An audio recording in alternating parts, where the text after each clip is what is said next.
పైన రెడ్ వస్తుంది చూసిన రికార్డ్ అని మళ్ళీ రికార్డ్ అవుతుంది.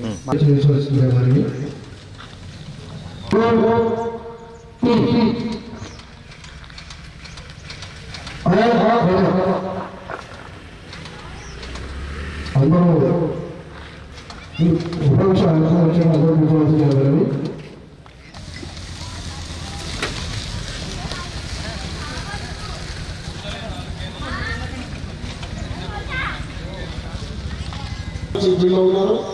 వారి నివాసం మేడిపల్లి ప్రశాంత్ నగర్. వారు హైదరాబాద్ సెంట్రల్ యూనివర్సిటీలో ఎంటెక్ ఇన్ ఆర్టిఫిషియల్ ఇంటెలిజెన్స్ పూర్తి చేశారు. అట్లా ఇటువైపు వారు మొత్త కంచెల సుధాకర్ వారు నగర కార్యకారిణి సదస్సులు బాల్య సైన్స్ తృతీయ వర్ష పూర్తి చేస్తున్నారు.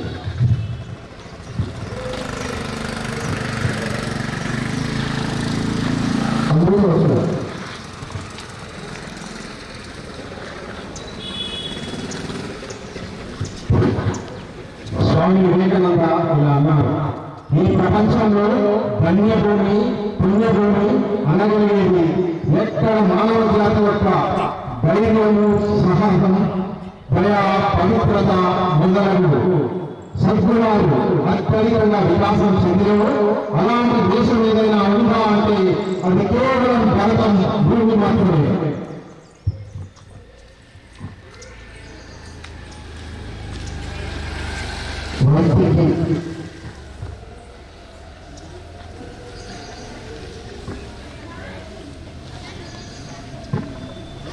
అటు పోవాలి రా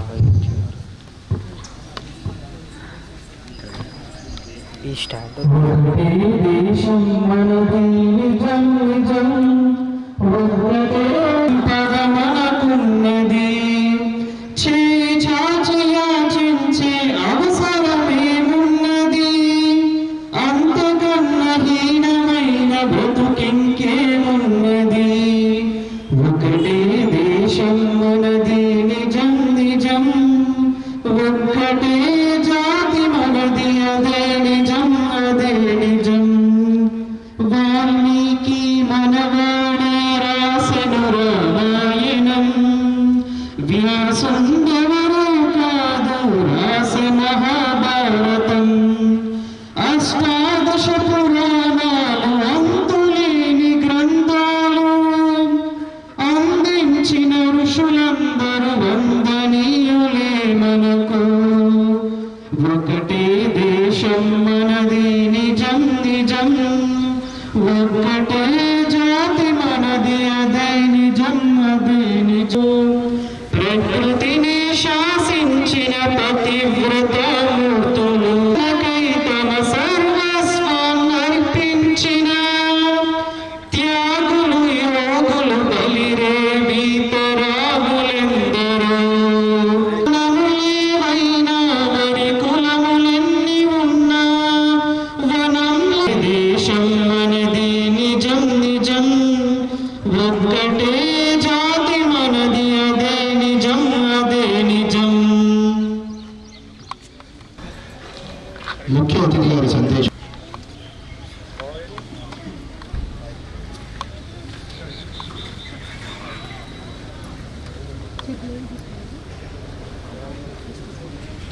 Hello. Good evening to all. నన్ను ఇక్కడ అతిథిగా పిలిచినందుకు నాకు చాలా గర్వకారణంగా ఉంది. అండ్ ఈ ప్రోగ్రాం కాలేజీలో జరుపుకోవడం చాలా సంతోషకరమైన విషయము. అండ్ బిఫోర్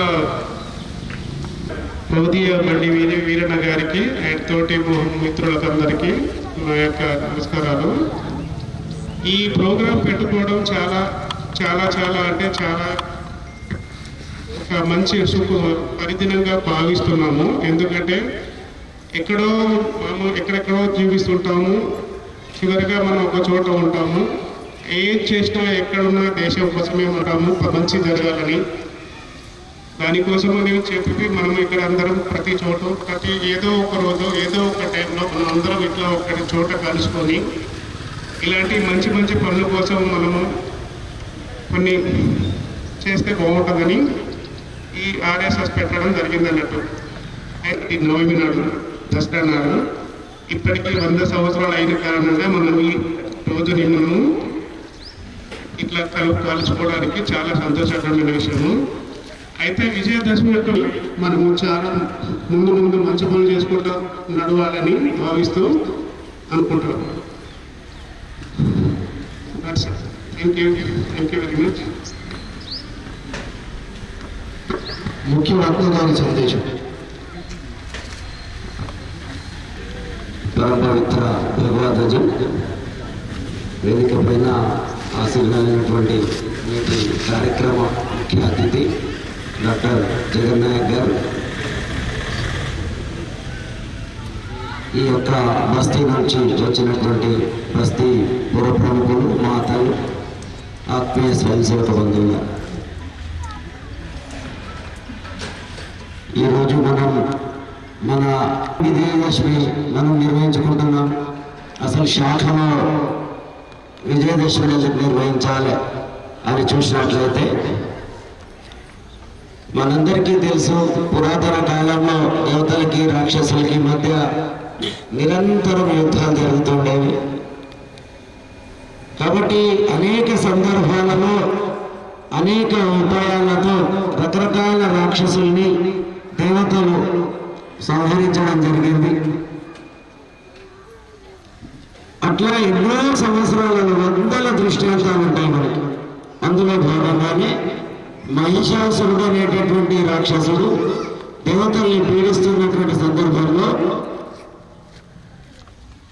వాళ్ళందరి యొక్క శక్తిని ఒక దగ్గర వేసి ఉత్పత్తి అయింది. ఆ విధంగా జగన్మాత రూపంలో ఆ యొక్క శక్తి ఉద్భవించి ఒక 9 రోజుల పాటు వివిధ రూపాలలో ఆ యొక్క యుద్ధం జరిగి 9వ రోజున మహిషాసురుడు చనిపోయి 10వ రోజున విజయం చిహ్నంగా మనం విజయదశమి జరుపుకుంటాం. రామాయణ కాలంలో చూసి శ్రీరాముడు సీతమ్మ తల్లి లక్ష్మణ సమీపంగా అడవుల్లో సంచరిస్తున్నటువంటి సందర్భంలో ఆ విధంగా సీతమ్మను ఎత్తుకొని పోయినాడు. మరి యుద్ధం చేయాల్సి వచ్చింది రావణాసురుడితో. అట్లా రావణాసురుడితో యుద్ధం చేసినటువంటి సందర్భం కూడా ఈ 10 రోజులు అని చెప్పి చెప్పుకుంటాం. కాబట్టి విజయదశమి సందర్భంగా రావణాసురుని దహనం చేయడం అట్లాంటి ఆచారాలు కూడా హిందూ సమాజంలో పరంపరాగతంగా వస్తూ ఉన్నాయి. మహాభారత కాలంలో చూసినట్లయితే మహాభారత కాలంలో పాండవులకి కౌరవులకి మధ్యన రకరకాల ఇబ్బందులు జరిగి వనవాసం పాండవులు చేయాల్సి వచ్చింది. అట్లా 12 సంవత్సరాల వనవాసం, 1 సంవత్సరం అజ్ఞాతవాసం చేయడం జరిగింది. కాబట్టి అజ్ఞాతవాస సమయంలో వాళ్ళు ఎవరు అనేది ఎవరు గుర్తుపెట్టకూడదు, తెలియకూడదు. కాబట్టి వాళ్ళ ఆయుధాలన్నింటినీ కూడా ఒక జమ్మి వృక్షం పైన, శమి వృక్షం అంటారు, శమి అంటే జమ్మి. కాబట్టి ఆ యొక్క జమ్మి చెట్టు పైన ఆయుధాలని దాచిపెట్టి తిరిగి సంవత్సరం తర్వాత ఆ జమ్మి చెట్టును పైకి వెళ్ళి అర్జునుడు ఆ యొక్క ఆయుధాలను తిరిగి తీసుకొని వచ్చి కౌరవుల పైన విజయం సాధిస్తాడు. ఈ సందర్భంగా మనకి విజయదశమి సందర్భంగా జమ్మిని బంగారంగా భావించి ఆ విధంగా ఒకరికొకరు పెట్టుకొని ఒకరికొకరు పెట్టుకొని ఒకరికొకరు ఆ విధంగా అభినందించుకుంటాం. కాబట్టి హిందూ సమాజంలో పండుగలకి అత్యధిక ప్రాముఖ్యత ఉన్నది. ఈ యొక్క విజయదశమి కాకుండా ప్రతిరోజు పండుగలు హిందువులకు చాలా పండుగలు ఉన్నాయి. దసరా, ఉగాది, సంక్రాంతి, దీపావళి, ఇవి పెద్ద పండుగలు. ఇవి కాకుండా అమావాస్య, పౌర్ణమి, ప్రముఖుల యొక్క పుట్టిన రోజులు బలిరామ్ హెడ్గేవార్. ఇక్కడ 3 ఫోటోలు పక్కపక్కన, దాంట్లో టోపీ పెట్టుకున్నటువంటి వ్యక్తి డాక్టర్ కేశవరావు బలిరామ్ హెడ్గేవార్. వారు రోజు విద్యాశాఖలో కార్యకర్తలు వచ్చి ఆడుకుంటారు, పాడుకుంటారు. ఆ విధంగా కార్యకర్త వికాసం, నిర్మాణం జరుగుతుంది. కానీ సమాజాన్ని కూడా సమాజ కార్యకర్తల యొక్క తల్లిదండ్రులు కానీ వాళ్ళ బంధువులు కానీ ఇంకా శాఖకు రానటువంటి ఇతర బస్తీలో ఉండేటటువంటి వీళ్ళందరికీ కూడా శాఖను పరిచయం చేయడానికి కోసం అని చెప్పేసి శాఖలో ఒక 6 ఉత్సవాలని కాబట్టి ఒక 6 ఉత్సవాలు హిందూ సమాజంలో అనేక పండుగలు ఉన్నప్పటికీ ఒక 6 పండుగల్ని మాత్రం హిందూ సమాజంని అంతటిని కూడా శాఖకు పరిచయం చేయడం నిమిత్తం ఆ విధంగా శాఖలో ఉత్సవాలు నిర్వహించడం ఆనవాయితీగా మారు మనందరికీ తెలుసు. వాటిల్లో ఒక 5 మాత్రమే మన హిందువుల యొక్క పండుగలు ఉన్నాయి. ఒకటి మాత్రం ఒక ఉత్సవం హిందూ సామ్రాజ్య దినోత్సవంగా జరుపుతారు. ఛత్రపతి శివాజీ మహారాజు హిందూ ధర్మాన్ని రక్షించడం భాగంగా వందలాది యుద్ధాలు చేసి చివరికి 16 వారు పట్టాభిషేకాన్ని పొందారు. ఆ విధంగా పృథ్వీరాజ్ చౌహాన్ 190లో తరై యుద్ధం ద్వారా కోల్పోయినటువంటి హిందూ రాజు ఆ తర్వాత చూసినట్లయితే దేశం హిందూ రాజు ఒక 600 సంవత్సరాల తర్వాత కానీ ఒక పెద్ద రాజ్యాన్ని పట్టాభిషేకం పొందలేకపోయింది. కాబట్టి హిందూ జాతి సగర్వంగా తల ఎత్తుకొని ఉండేటటువంటి ఆ యొక్క చరిత్రలో లిఖించబడినటువంటి విషయంగా శివాజీ మహారాజు యొక్క పట్టాభిషేక దినోత్సవం ఆ యొక్క ఉత్సవాన్ని సంఘంలో చాలా పెద్ద ఎత్తున దేశవ్యాప్తంగా అన్ని శాఖల్లో నిర్వహిస్తున్నారు. ఆ తర్వాత మనందరికీ తెలుసు గురు పూజోత్సవం నిర్వహిస్తుంటాం. ఎందుకంటే గురువు అనేక సంవత్సరాలుగా గురుకులాలు భారతదేశంలో ఆ గురుకులాల ఆధారంగానే విద్య లభించారు. ఆ విధంగా గురువుకు నచ్చిన విధంగా ఏదో ఒకటి బహుకరిస్తూ లేదా గురువు చెప్పిన పద్ధతిలో జీవితాంతం తాను ఉండేటటువంటి విధంగా నడుచుకునేటటువంటి విధంగా ఆ విధంగా ప్రతిజ్ఞ దీక్షాంత సమావేశంలో ఆ విధంగా గురువును తీసుకొని తన శేష జీవితంలో ఆ విధంగా గురు మార్గంలోనే నడుచుకునేటటువంటి సమయంలో ఎన్నో నుంచి పరపరానుగతంగా గురు పూజోత్సవం నిర్వహించబడుతుంది. హిందూ సమాజంలో ఈ యొక్క వేదాలు కానీ పురాణాలు కానీ ఇతిహాసాలు కానీ అంటే పురాతన కాలం నుంచి అనేక మంది ఋషుల ద్వారా చెప్పబడినప్పటికీ వాటన్నిటినీ కూడా ఒక వర్ష క్రమంలో రాసి ఆ విధంగా 4 వేదాలుగా విభజించి అట్లా చేసి హిందూ సమాజానికి 18 అష్టాదశ పురాణాలు రామసమి ద్వారా హిందూ సమాజానికి అందినాయి. కాబట్టి హిందూ సమాజంలో గురువుగా వ్యాసుని యొక్క జన్మదినం వ్యాస పూర్ణిమ ఆ రోజునే గురుపూర్ణిమ జరుపుకునే ఆచారం మొదలైంది భారతదేశంలో. కాబట్టి అట్లాంటి గొప్ప విషయాన్ని శాసనం కూడా జరిపేటటువంటి ఆచారం తీసుకోవడం జరిగింది డాక్టర్ రెడ్డి గారు. ఆ తర్వాత చూసినట్లయితే రక్షాబంధన్ ఉత్సవం. రక్షాబంధన్ అది కేవలం అన్న చెల్లెళ్ళ మధ్య జరిగేటటువంటి ఉత్సవం కాదు. సమస్త దేశానికి మనమంతా కూడా రక్షణగా ఉండాలి. మన ధర్మాన్ని, ఆచారాలను, సంస్కృతిని, సాంప్రదాయాలను అన్నింటినీ కూడా మనం రక్షించాలి. ఆ సందర్భంగా మనం నేను నాకు రక్ష, నేను నీకు రక్ష, మనమంతా మన సంస్కృతికి, సమాజానికి, దేశానికి రక్షణగా ఉండాలి అనేటటువంటి నిర్ణయం చేసుకోవడానికి, ఒక ప్రతిజ్ఞ చేసుకోవడానికి వేదికగా రక్షాబంధన ఉత్సవాలు సంఘంలో సామాజిక ఉత్సవంగా తీసుకోవడం జరిగింది. అట్లా తర్వాత డాక్టర్జీ పుట్టినటువంటి రోజు ఉగాది, అట్లా సంవత్సర రోజు హిందూ సమాజంలో రకరకాల క్యాలెండర్ కొత్తగా క్యాలెండర్గా తయారు చేసుకోవాలి. కేవలం ఉగాది రోజు మాత్రమే క్యాలెండర్ స్టార్ట్ అవుతుంది మన దగ్గర. కాబట్టి ఉగాది రోజును కూడా మనం పవిత్రమైనటువంటి యుగానికి ఆదిగా భావిస్తూ శాఖల్లో జరుపుకుంటాం. విజయదశమి ఉత్సవం తర్వాత సంక్రాంతి ఉత్సవం. ఈ రోజు మనం విజయదశమి సంక్రాంతి ఉత్సవం జనవరి మాసంలో 14, 15 తేదీలలో వస్తూ ఉంటుంది. ఈ మిగతా 5 ఉత్సవాలు ఇందాక చెప్పినాయి చంద్రమానం ప్రకారం హిందూ క్యాలెండర్ ప్రకారం వస్తే ఒక సంక్రాంతి మాత్రమే సూర్యమానం ప్రకారం భూమి సూర్యుని చుట్టూ తిరిగేటటువంటి పద్ధతిలో అది వస్తుంది సంక్రాంతి. మిగతా 5 పండుగలు చంద్రమాసం ప్రకారం చంద్రుడు భూమి చుట్టూ తిరిగేటటువంటి పద్ధతిలో మన పంచాంగాలు నిర్ణయించుకుంటుంటాం.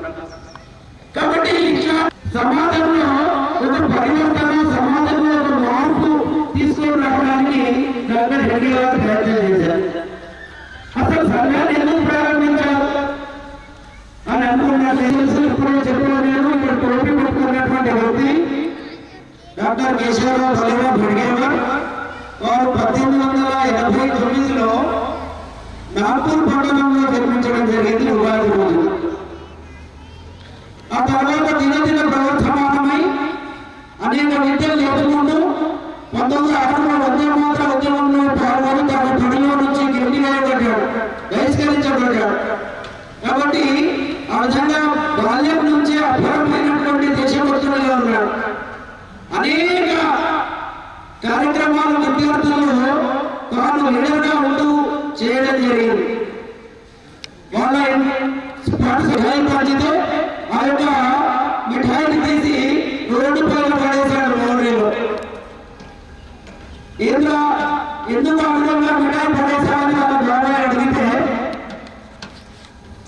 బ్రిటిష్ రాజకీయము మన దేశాన్ని బానిసలుగా చేసి పరిపాలిస్తున్నది. అట్లాంటి వారి యొక్క 60 సంవత్సరాల ఉత్సవాన్ని చేసుకోవడం మనకు సిగ్గుచేయడం, అట్లాంటి మిఠాయిని మనం తినడం సిగ్గుచేయడం.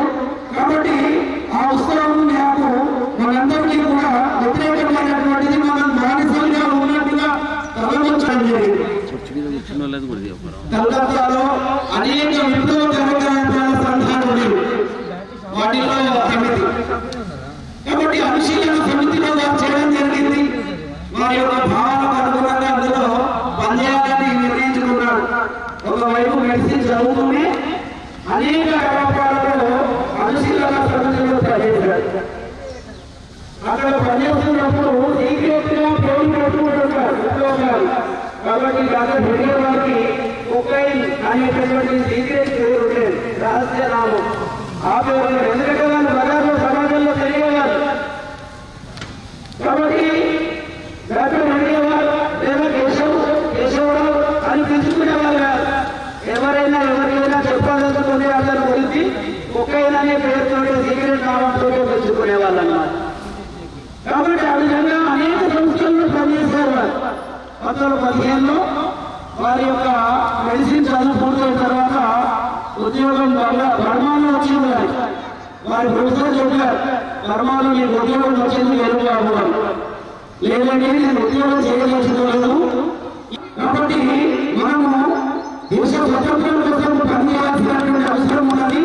కాబట్టి నేను నాగ్పూర్కి తిరిగి వెళ్తాను అని చెప్పేసి అక్కడ నిర్ణయం తీసుకొని నాగ్పూర్ వచ్చేసాను.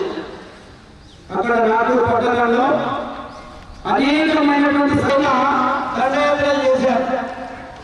712వ సంవత్సరాన్ని మొదలుకొని అరబ్బుల దండయాత్ర సింధు ప్రాంతం పైన జరిగినప్పుడు అప్పుడు అక్కడ రాజా జాహీర్ అనేటటువంటి వ్యక్తి ఆఫ్ఘనిస్తాన్కి రాజుగా ఉండేది.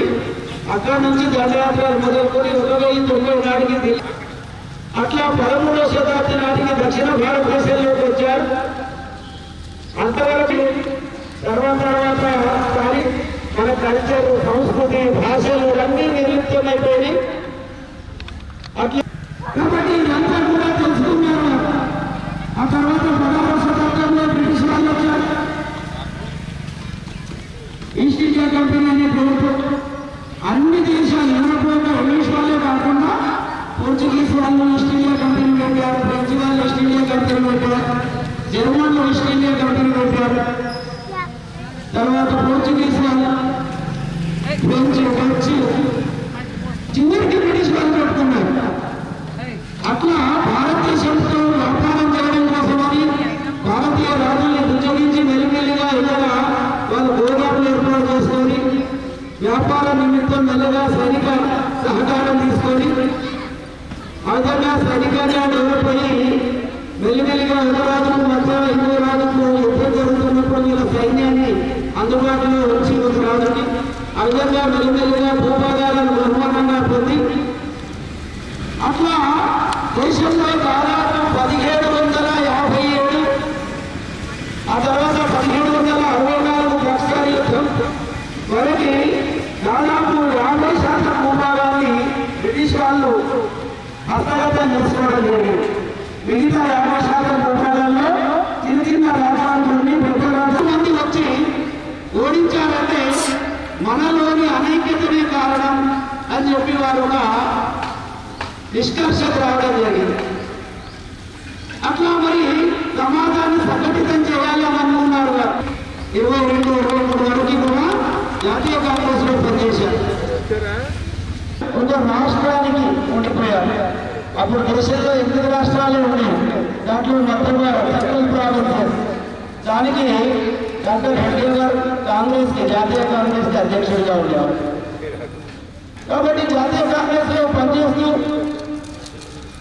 అట్లా అనేక విషయాలు తెలుసుకున్నారు. ప్రతి సంవత్సరం జాతీయ కాంగ్రెస్ డిసెంబర్లో పాల్గొంటూనే అని చెప్పేసి అనేక రాష్ట్రాలు తిరగాల్సినటువంటి అవసరం ఏర్పడ్డారు. కాబట్టి 1920 ఆ ప్రాంతంలో నాగ్పూర్లోనే ఈ యొక్క జాతీయ కాంగ్రెస్ సభ జరిగింది. వాటి ఏర్పాట్లలో కూడా చాలా చురుకుగా పాల్గొన్నారు.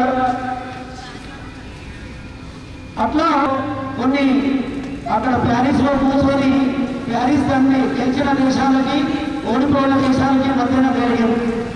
అందులో భాగంగా ఆ యొక్క జర్మనీ వైపున టర్కీ కూడా ఉండింది మొదటి ప్రపంచ యుద్ధంలో.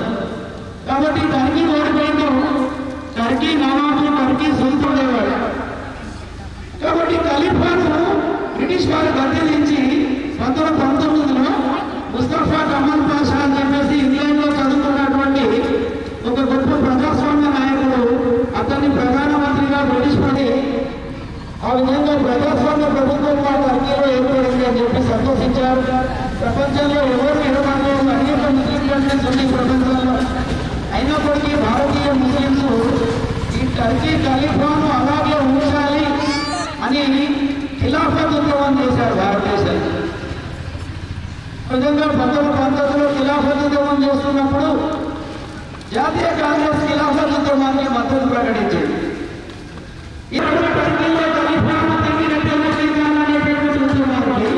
జాతీయ కాంగ్రెస్ చాలా ఇబ్బందులు సృష్టించారు. పేర్లలో మీకు అందరికీ కూడా కొంచెం నెమ్మదించారు. తిలక్ చనిపోవడం జరిగింది 20లో.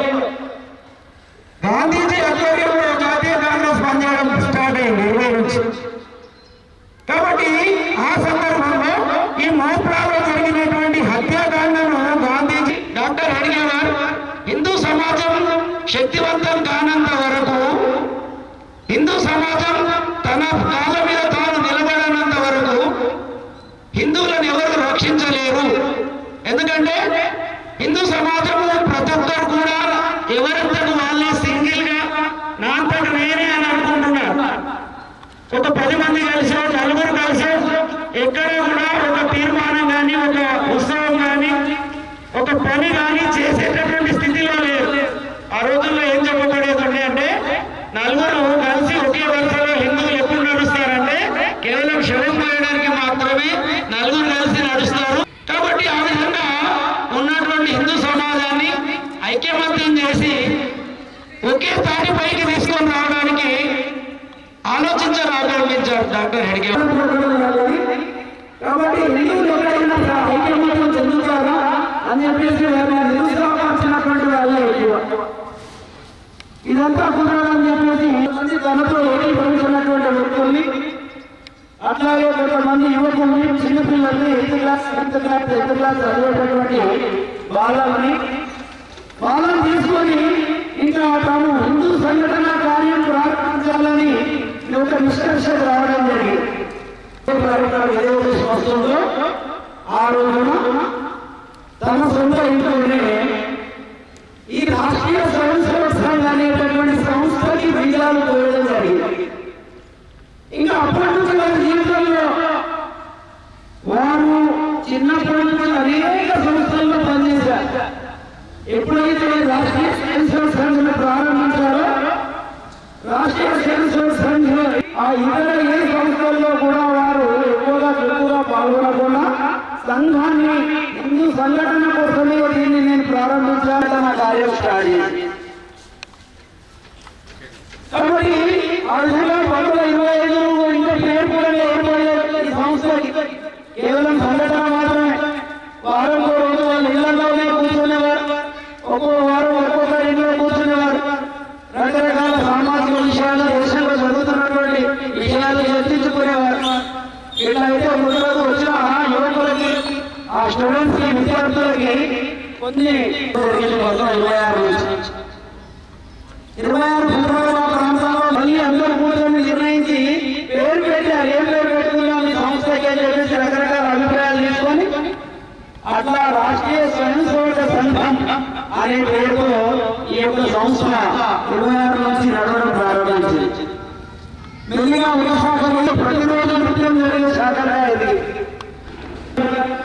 ఇక్కడ మన తెలంగాణలో నిజాం సార్ మొదలుగారు కార్యకర్తలు, అట్లా కలకత్తాకి, ఢిల్లీకి, లాహోర్కి, ఇస్లామాబాద్కి, దేశంలో ఉన్నటువంటి అన్ని పెద్ద ముఖ్య నగరాలకు అన్నింటికీ కూడా నాగపూర్ నుంచి 1930 నుండి కార్యకర్తలు చదువు నిమిత్తం అక్కడ యూనివర్సిటీలలో చేరి అక్కడ శాఖల్ని ప్రారంభించి వాళ్ళంతా కూడా అక్కడ రాష్ట్రం యువతుల్ని నాగపూర్కి అన్ని రాష్ట్రాల విద్యార్థులు రావడం జరుగుతూ ఉన్నాయి ఎండాకాలం సెలవులలో.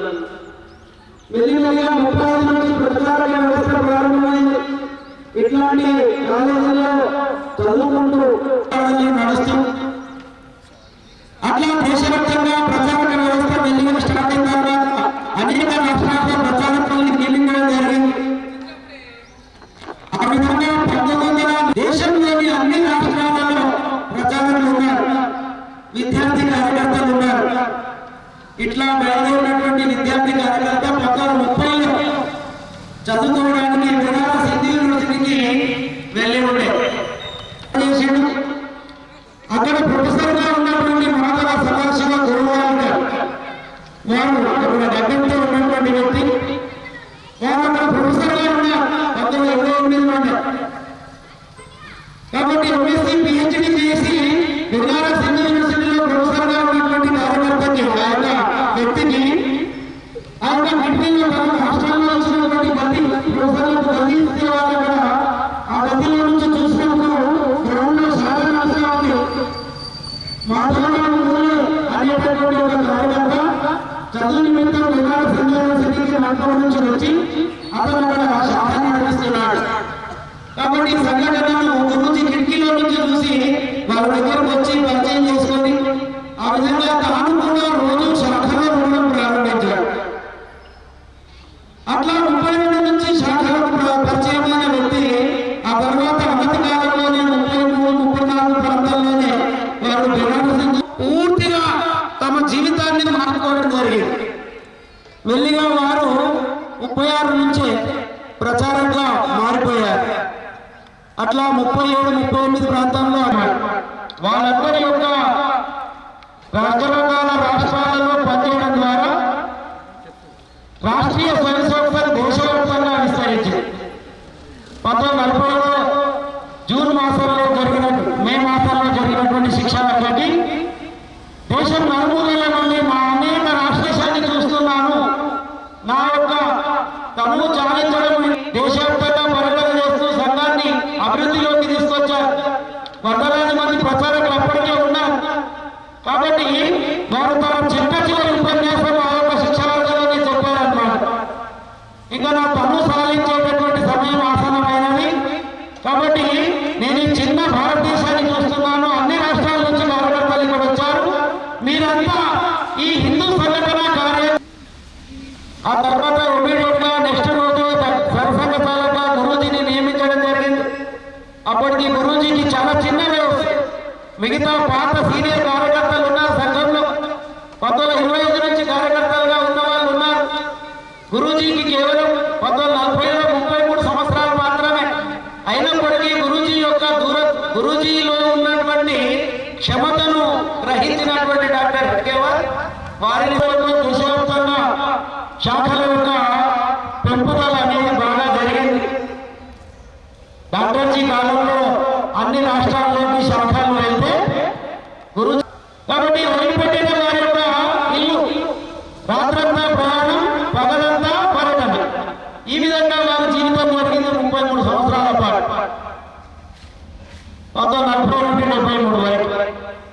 కాబట్టి ఆ విధంగా గురూజీ చాలా కాకుండా తనకు విద్యార్థులు బెనారస్ యూనివర్సిటీలో ఏ డౌట్ అడిగినా, ఏ సబ్జెక్టులో అడిగినా కూడా అవలీలగా వాళ్ళందరికీ డౌట్లు తీర్చేటటువంటి వ్యక్తి. కాబట్టి విద్యార్థులందరూ అక్కడ గురూజీ గురూజీ అని పిలిచేవాళ్ళు. అక్కడే ఏర్పడ్డది వారికి. కాబట్టి ఆ యూనివర్సిటీలో పిలిచినటువంటి గురూజీ అనే పదం తర్వాత సంఘంలో కూడా గురూజీగానే పిలవడం జరిగింది. వారు అనేక యూనివర్సిటీలు తిరిగి దేశవ్యాప్తంగా పర్యటన చేస్తూ 40-42 ప్రాంతాల్లో అనేక మందికి యూనివర్సిటీలలో పిలుపునివ్వడం జరిగింది. మీరంతా కూడా దేశ సేవలో పాల్గొనాలి అని.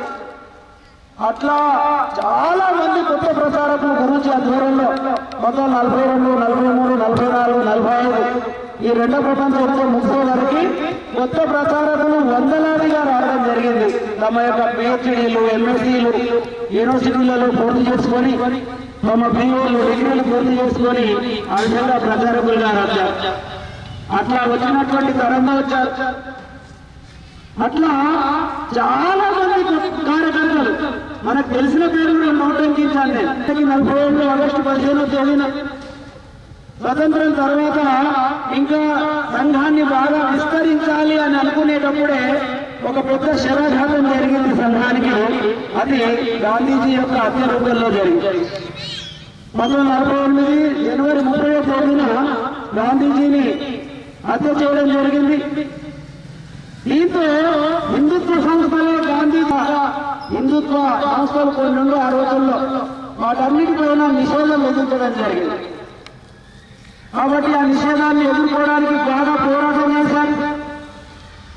1900 ప్రచారకులు అందరికీ ఒక ఆలోచన ఏమొచ్చిందంటే, కేవలం శాఖారూపకంగా హిందూ సంఘటన చేయాలంటే ఒక శాఖానుగుణంగా లేదు, మనము అనేక రంగాలలో మనం విస్తరించాలి, హిందూ సమాజ సంఘటన అన్ని రంగాలలో జరగాలి అని చెప్పేసి అట్లా ఆలోచించి వివిధ క్షేత్రాలకు బీజం పడ్డది. అప్పుడక్కడ అట్లా 1949 జూలై 9వ తారీఖున ఢిల్లీ యూనివర్సిటీలో అఖిల భారతీయ విద్యార్థి పరిషత్ను స్థాపించడం జరిగింది. విద్యార్థుల్లో కూడా దేశభక్తి, హిందుత్వ వాతావరణం కల్పించడానికి ఈ యొక్క ఏబీవీపీ ఏర్పాటైంది. అదే సందర్భంలో రాజ్యాంగ రచన జరుగుతూ ఉన్నాయి.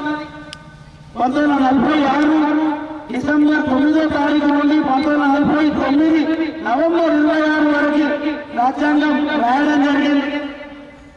విషయాలని రాజ్యాంగ సభలో ఆమోదించారు. అట్లా నెహ్రూ ఆధ్వర్యంలో నెహ్రూ ఏమి చెప్తే అదే రాజ్యాంగ నిర్మాణ సభలో. కాబట్టి జాతీయ జెండా విషయంలో ఇబ్బందులు జరిగింది, జాతీయ డిస్కషన్ జరిగింది. ఇంకా చివరికి జమ్మూ కాశ్మీర్ విషయంలో ప్రత్యేక ప్రతిపత్తి 1949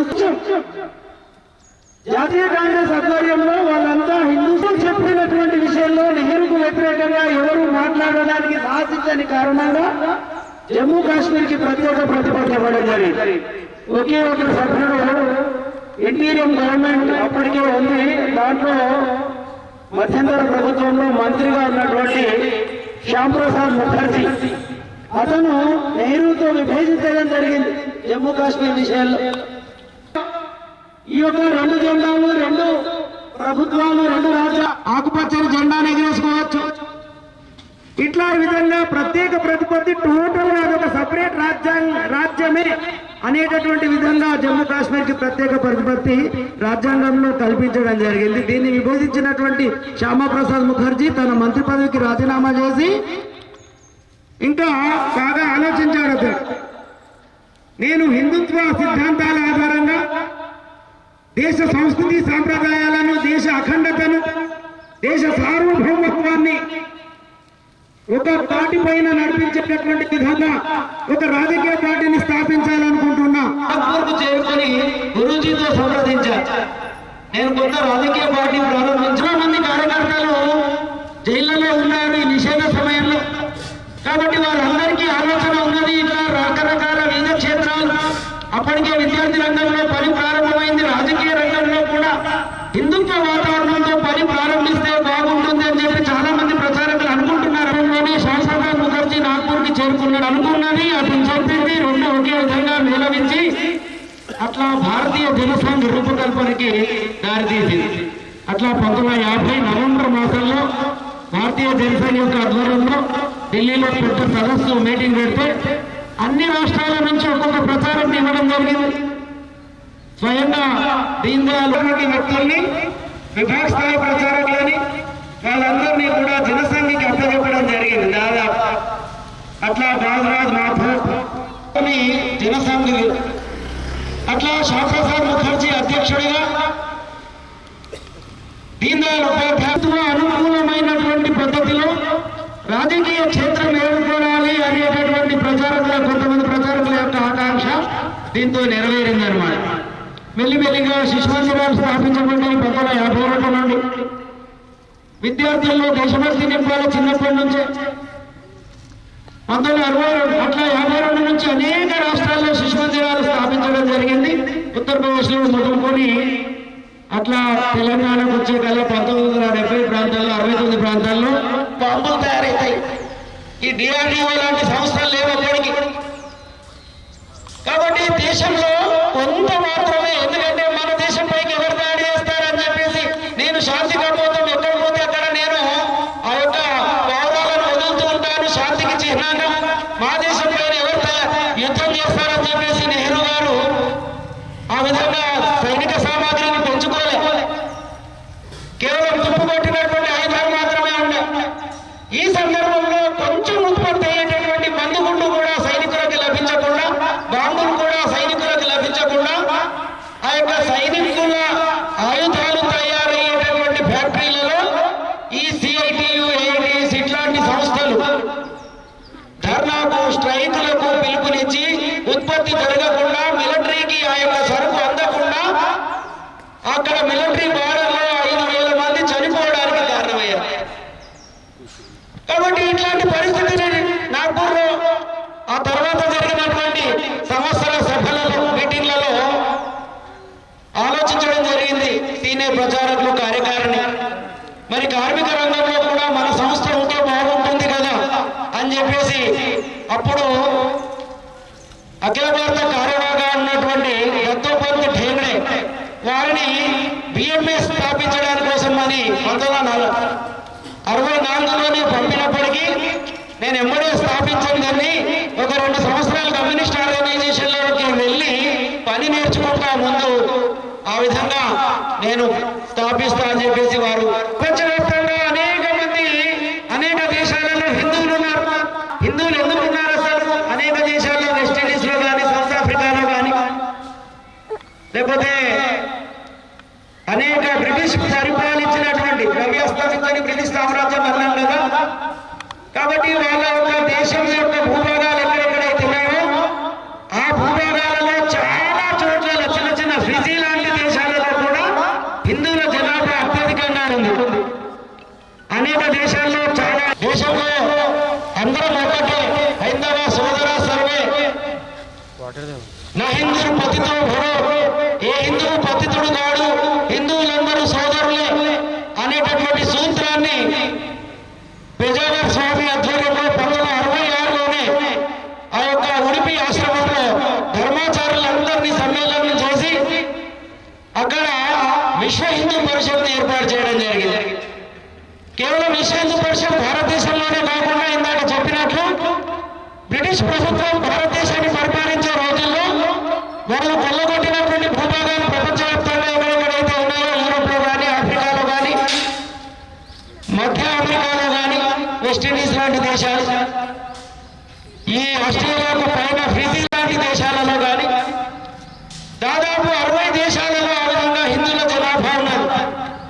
వీళ్ళందరికీ కూడా మన సంస్కృతి సాంప్రదాయాలు అందించాలి. ఎందుకు అట్లా ఉన్నారు వాళ్ళంటే వాళ్ళు పరిపాలించే రోజుల్లో దాదాపు 200 సంవత్సరాల క్రితమే రాత్రికి రాత్రి గ్రామాలు ఖాళీ చేయించి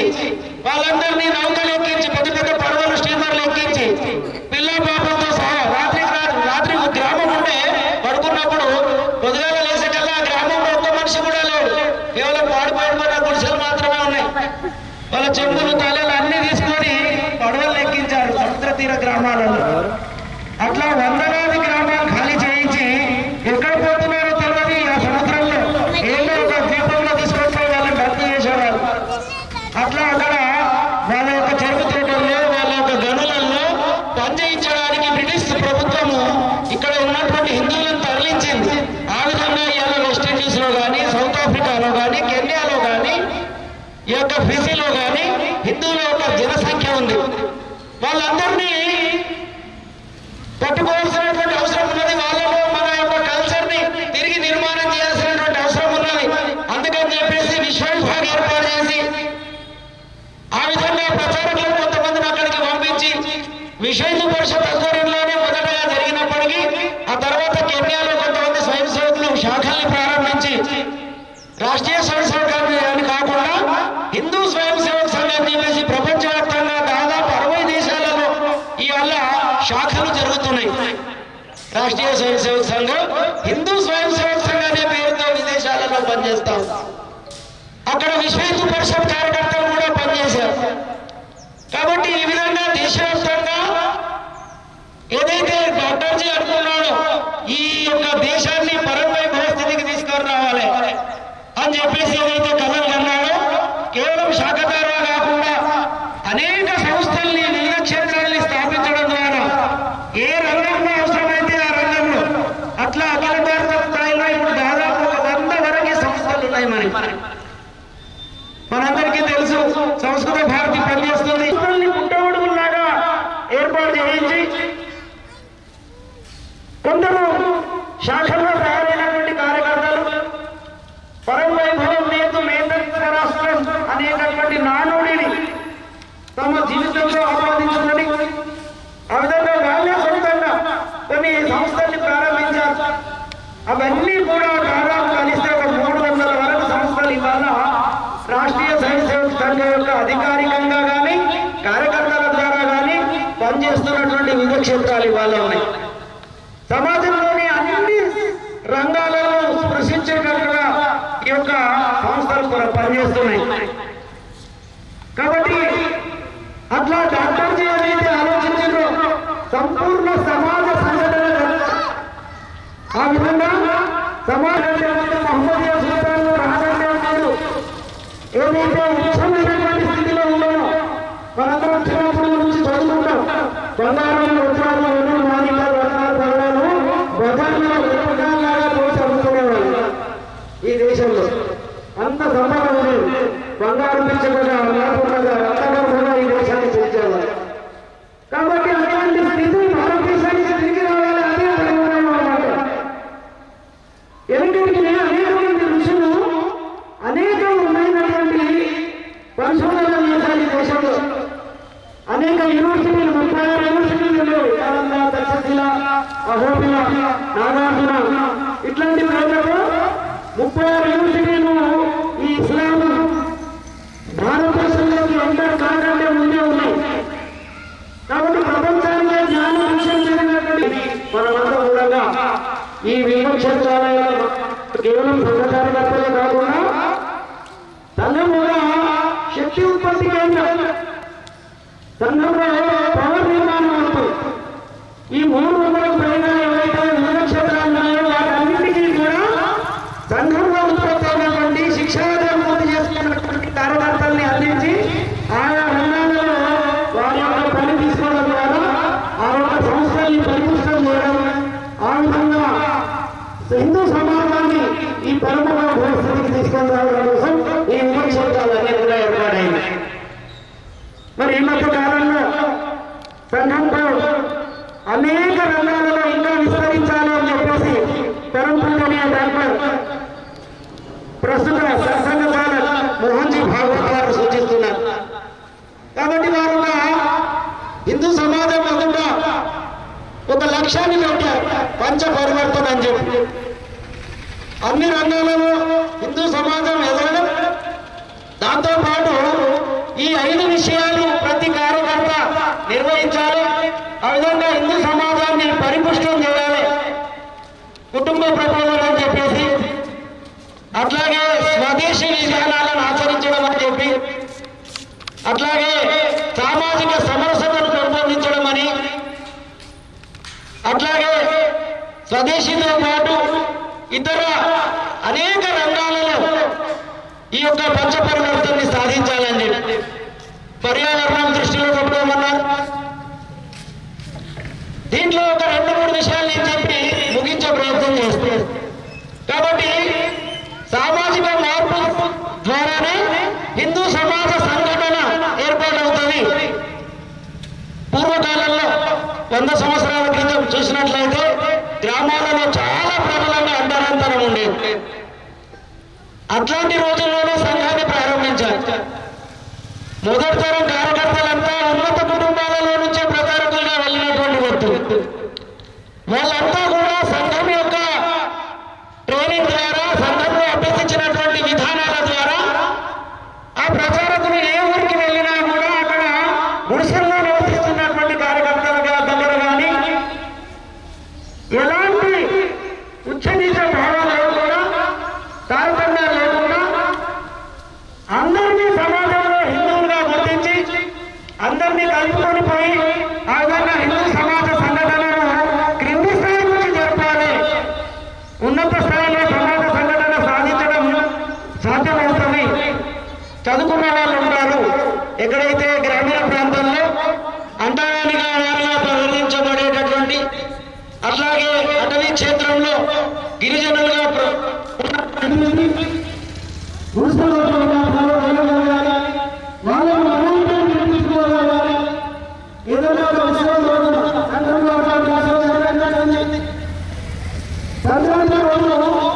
మన కాలంలో పనిచేసేటువంటి వ్యక్తులు, మన కాలంలో ఉన్నటువంటి వ్యక్తులు, మన బయలుదేరేటువంటి వ్యక్తులు, మన ప్రజలటువంటి వ్యక్తులు, మన వ్యవసాయం చేసేటువంటి వ్యక్తులు, మన స్వామి వ్యక్తులు, ఇటువంటి అందరినీ కూడా మనకు నిర్ణయించడంలో ఎందరి ద్వారా మనం సేవలు పొందుతున్నామో వాళ్ళందరినీ కూడా మన ఇంటికి వేసి పసుపు కుంకుమ ఇచ్చి మన కుటుంబాలతో సహా రమ్మని ఆ విధంగా మొదలు పెట్టి వాళ్ళకు పంపిస్తే అట్లాంటి ప్రజల ద్వారా మనం కూడా వాళ్ళ ఇంట్లోకి వెళ్ళగలిగితే ఇది సామాజిక సమస్యలకు చిహ్నం అని చెప్పేసి మన యొక్క సంఘ ప్రజలు మనల్ని సూచించడం జరిగింది. కాబట్టి మన వ్యక్తిగత కుటుంబంలో మన హిందుత్వ వాతావరణం కాకుండా కేవలం మనం చాలా మంది కార్యకర్తలు పనిచేస్తూ ఉంటారు. ఇళ్లలో ఉన్నటువంటి అక్కడికి సంఘం పరిచయం ఉండదు. ఇది చాలా అర్థం. కాబట్టి మన కుటుంబంలో పిల్లలకి, శ్రీమతికి, పెద్దవాళ్ళకి, తల్లిదండ్రులకి మనం చేసే పని ఏంటి అనేటువంటి విషయం తెలవాలి. దాంతో పాటు వాళ్ళని కూడా రకరకాల కార్యక్రమాలను జోడిస్తున్నారు, సహాయ కార్యక్రమాలు. అట్లా జోడించడం వల్ల వాళ్ళు కూడా సంఘంతో మమేకమై ఒక ప్రచారం, ఒక కార్యకర్త ఇంటికి వచ్చినప్పుడు సులభంగా మాట్లాడాలని అవకాశం ఏర్పడుతుంది.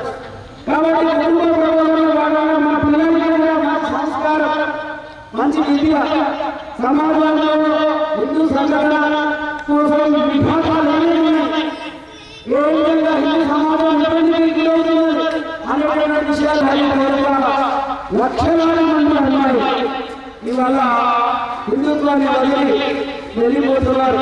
కొంతమంది చంపబడుతున్నారు, కొంతమంది దాంట్లో నిర్వహించడంగా మారి ఆ యొక్క ఇస్లామిక్ ఉగ్రవాద సంస్థల్లో చేర్పిస్తున్నారు. మీరంతా కూడా చూడండి ఒకసారి. కాబట్టి సమాజంలో ఉండేటటువంటి ఏవైతే ఇబ్బందులు ఉన్నాయో, నిజంగా చెప్పాలంటే 1920 సంఘాన్ని ప్రారంభించి ఏ ఇబ్బందులు చూసి సంఘాన్ని ప్రారంభించాలనుకున్నారో అంతకంటే రెట్టింపు ఇబ్బందులు సమాజానికి ఎదురయ్యి ఉన్నాయి. వాటన్నింటినీ మనం ఎదుర్కోవాలి. కాబట్టి అట్లా సంఘం సూచించిన పరమైభవం నేతృత్వ రాష్ట్రం అనేటటువంటి విధంగా మనమంతా కూడా ఈ 100 సంవత్సరాల కార్యక్రమంలో 100 సంవత్సరాలు రాష్ట్రీయ స్వయం ప్రారంభించి 23 కోట్ల వినియోగించిన కార్యక్రమం ఉంది. నాకు కూడా 2వ తారీఖు ఈ రోజు దేశవ్యాప్తంగా దాదాపు 2 లక్షల స్థలాలు ఇట్లాంటి సేవలు జరుగుతున్నాయి. మన భాగ్యనగరంలో తీసుకుంటే భాగ్యనగరంలో 2 విభాగాలు 10 జిల్లాలు ఉన్నాయి. ఈ 10 జిల్లాలలో 1000 బస్తీలు ఉన్నాయి. మన బస్తీ ఉప్పల్ జిల్లానే చిన్న బస్తీ అన్నమాట, చిన్న జిల్లా. ఈ చిన్న జిల్లాలోనే 86 బస్తీలు ఉన్నాయి మరి ఉప్పల్ భాగంలో. ఇట్లా మన మొత్తం భాగాలలో హైదరాబాద్, సికింద్రాబాద్, పెద్ద నగరాలు 10 భాగాల్లో జరిగే 1000 స్థలాలలో ఇలాంటి కార్యక్రమాలు జరుగుతున్నాయి. దేశవ్యాప్తంగా 2 లక్షల కార్యక్రమాలు జరుగుతున్నాయి. ఇవన్నీ కూడా విజయదశమి కంటే ముందే కూడా అవుతున్నాయి. చివరి కార్యక్రమం విజయదశమి రోజు నాగపూర్లో ఉంటుంది. 1996 నుండి ఈ విజయదశమి ఉత్సవాన్ని నాగపూర్లో దేశాన్ని పరిచయం చేసేటటువంటి ఆచారం చెప్పారు. దేశంలో మైదానంలో అక్కడ ఈ యొక్క నాగపూర్ పట్టణానికి సంబంధించి దాంట్లో మాట్లాడతారు. ఈ సంవత్సరం రామ్నాథ్ కోవింద్ రాష్ట్రపతి గారు ముఖ్య అతిథిగా వస్తున్నారు. అనేక దేశాల నుంచి, అనేక దేశాల రాష్ట్రాల నుంచి ప్రముఖుల్ని అతిథులుగా వస్తున్నారు. కొంతమంది ముఖ్యమంత్రులు అతిథులుగా వస్తున్నారు. అట్లాగే థాయిలాండ్ నుంచి స్వయంగా రాజు, థాయిలాండ్ యొక్క రాజు అతిథిగా వస్తున్నారు ఈ సంవత్సరం. కాబట్టి ఎల్లుండి జరిగేటటువంటి 2వ తారీఖు జరిగేటటువంటి ఉగాది ఉత్సవం దేశంలో అన్ని ఛానళ్లలో లైవ్ గా వస్తుంది. మనందరం చూడడమే కాకుండా ఈ కార్యక్రమానికి అటెండ్ కానటువంటి వ్యక్తులకు కూడా చెప్పి ఆ రోజు ఉత్సవాన్ని టీవీలో చూసేటట్టుగా మనం ప్రోత్సహించాలి. దాని ద్వారా నాగపూర్లో ఏం జరుగుతుందో మనకు కూడా ఒకసారి కట్టినట్టుగా ఉంటుంది. ఎంతమంది విదేశీ ప్రముఖులు వస్తున్నారంటే కాబట్టి సంపూర్ణ సమాజాన్ని మనం తీసుకురావాలన్నా కొంతమంది ఆధారాలే కాకుండా బస్తీ మొత్తంలో ఇంటింటికి కార్యకర్తలు తయారవ్వాలి. ఆ విధంగా ఈ 1 సంవత్సరం పాటు 2025 ఈ 2026 ఈ 1 సంవత్సరం పాటు సంఘం అనేకమైనటువంటి కార్యక్రమాలను రూపొందించింది. మన బస్తీలలో, మన నగరంలో, మన భారత ప్రాంతాల్లో ఆయా కార్యక్రమాలుగా చేసేటటువంటి ప్రయత్నంలో భాగంగా వాళ్ళందరినీ అట్లాంటి కార్యక్రమాలకు తీసుకొని వెళ్ళి ఈ యొక్క ఏదైతే డాక్టర్ గారు చదవబడినటువంటి సంపూర్ణ హిందూ స్వరాజ్యం ఏదైతే కావాలనుకున్నారో పరమ వైభవం రాష్ట్రం, ఈ యొక్క రాష్ట్రం పరమ వైభవ స్థితిలో ఉండడానికి నేను ప్రయత్నం చేస్తానని ప్రార్థనలో ప్రతిరోజు సంఘకార్యాలుగా శపథం చేసినట్టు మనమంతా కూడా ఈ రాబోయే సంవత్సరం యాక్టివ్గా ఉండి అన్ని కార్యక్రమాలను మనం పాల్గొని వారిని విజయవంతం చేస్తూ మనం కూడా గొప్పగా కార్యక్రమాలను నిర్మాణం చేయాలని ఆశిస్తూ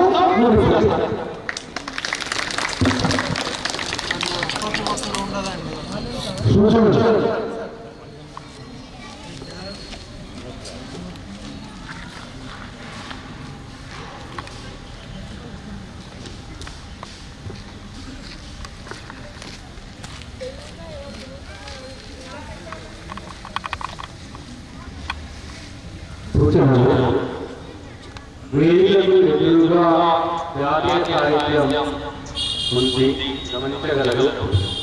రాబోయే శాస్త్రశాస్త్రంలో ప్రతి ఒక్కరూ విధిగా పాల్గొన్నారు.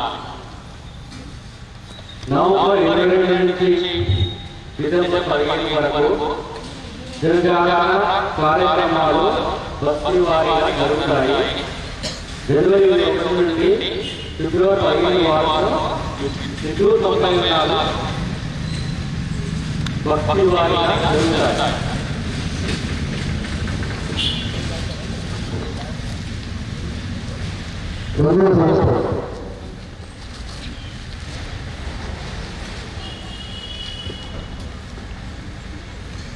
ఈరోజు విజయదశమి ఉత్సవ కార్యక్రమానికి మేము పూర్వగానే తమ విలువైన సమయాన్ని వెచ్చించి ఈ ఒక కార్యక్రమానికి ముఖ్య అతిథిగా విచ్చేసిన శ్రీ జగన్ నాయక్ గారికి రాష్ట్ర స్వయంకు పంచవటి ట్రస్ట్ తరఫున హృదయపూర్వక ధన్యవాదాలు. అలాగే ఈ యొక్క కార్యక్రమానికి విచ్చేసిన పాత్రికేయులకు సహకరించిన మున్సిపాలిటీ సిబ్బందికి మరియు కార్యక్రమాన్ని నిర్వహించుకోవడానికి ఒక స్థలం ఇచ్చిన యాజమాన్యానికి ఈ కార్యక్రమానికి ప్రత్యక్షంగా పరోక్షంగా సహకరించిన స్వయం సంఘ ప్రజావళి పార్టీ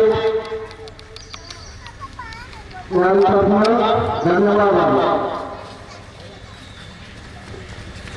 ఇప్పుడు ముఖ్యమంత్రి గారికి పుస్తకాన్ని సమర్పించబడింది.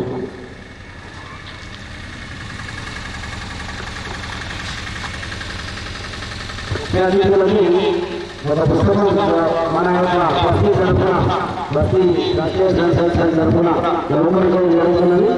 పుస్తకం పేరు మనయే ఒక నాణ్యత. ఇది కుటుంబ ప్రబోధన తరఫున ప్రచురణ చేయబడినటువంటి పుస్తకం.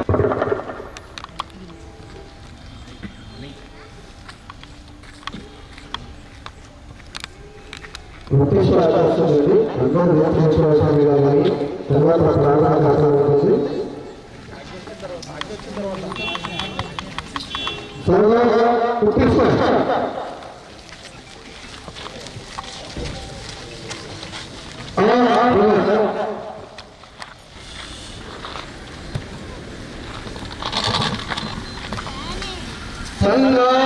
రక్ష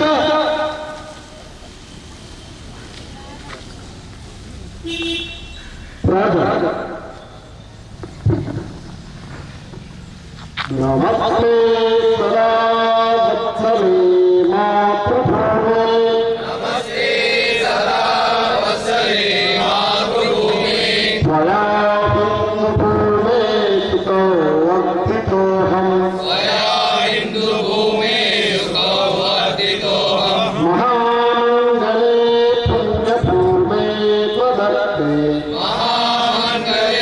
పుణ్యభూమే త్వదత్తే సతత్వేషకాయో నమస్తే నమస్తే సతత్వేషకాయో నమస్తే నమస్తే ప్రభో శక్తిమన్ హిందూ రాష్ట్రాంగభూత ప్రభో శక్తిమన్ హిందూ రాష్ట్రాంగభూత ఇమే సాదరం త్వాం నమామో వయం ఇమే సాదరం త్వాం నమామో వయం భవీయాయ కార్యాయ భక్తా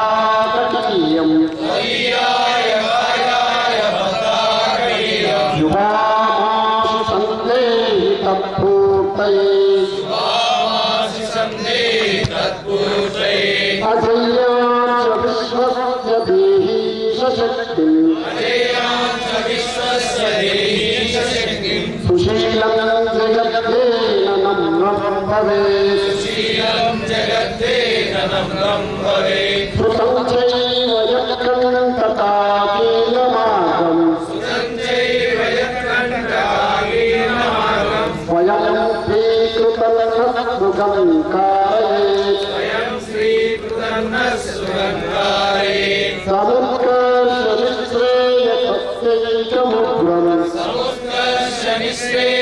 సముత్కర్షనిశ్రేయసస్యైకముగ్రం పరం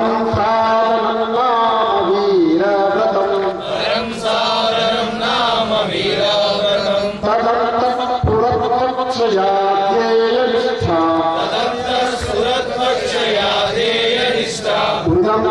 ప్రజాగృతి ప్రాణిషం విజేత్రీ జనసంహతాకార్యశక్తి విదాయాస్య ధర్మస్య సంరక్షణం పరౌ వై భవన్నేతు మే తత్పరాశ్రం సమర్థా భగవద్వాసిషా తే పుషం भारत माता की जय। ध्वज प्रणाम 1 2 3।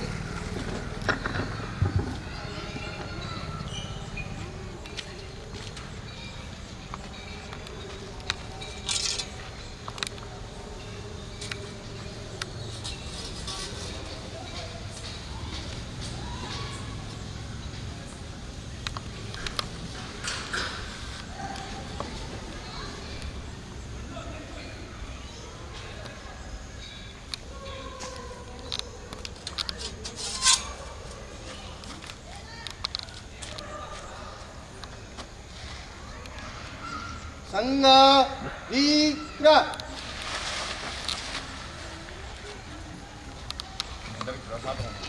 అందరికీ అల్పాహారాన్ని స్వీకరించారు.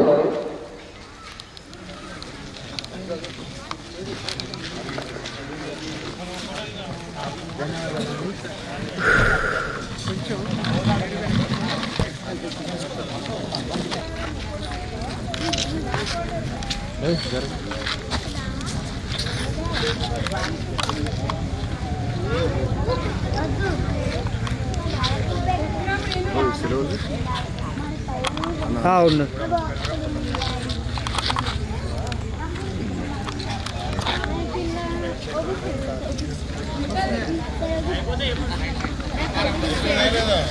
అందరూ అల్పాహారం తీసుకోవాలని.